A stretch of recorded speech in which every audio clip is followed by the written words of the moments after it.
Private car. আমাদের এই শুরুটা আগে বলি, আমরা তো কেউ সবাই আসতেছিলাম কোনো ধরনের চিন্তা ভাবনা নিবিড় নিয়ে আসতেছিলাম। একটা খাবার প্লেন আমরা কেউ দেখিনি, ড্রাইভার দেখছি একটা খাবার প্লেন আমাদেরকে পাস করার সময় সে ডান পায়ে দিয়ে মেরে দিচ্ছে। আমরা বুঝতে পারি কি হয়েছে।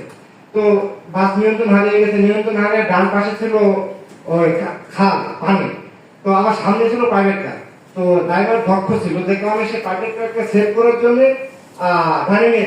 ডানে নিয়ে চলে গেছে বাস, এবং ডানে একটা গাছের সাথে ধাক্কা খেয়েছে, তারপরে একটা খুঁটির সাথে ধাক্কা খেয়েছে, গাড়িতে খুঁটি, তারপর বাসটা উল্টে পড়েছে। তো আমরা এটা নেনো সেকেন্ডের মধ্যে হয়ে যাচ্ছে, আমরা বুঝতে পারতেছিলাম না কখন কিভাবে কি হচ্ছে।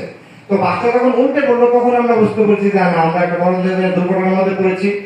তো তখন আমরা একটু ছিল যে আমরা বেঁচে যাবো, কারণ যেহেতু বাসটা এখন পড়ে গেছে কিন্তু এখানে পানি নাই।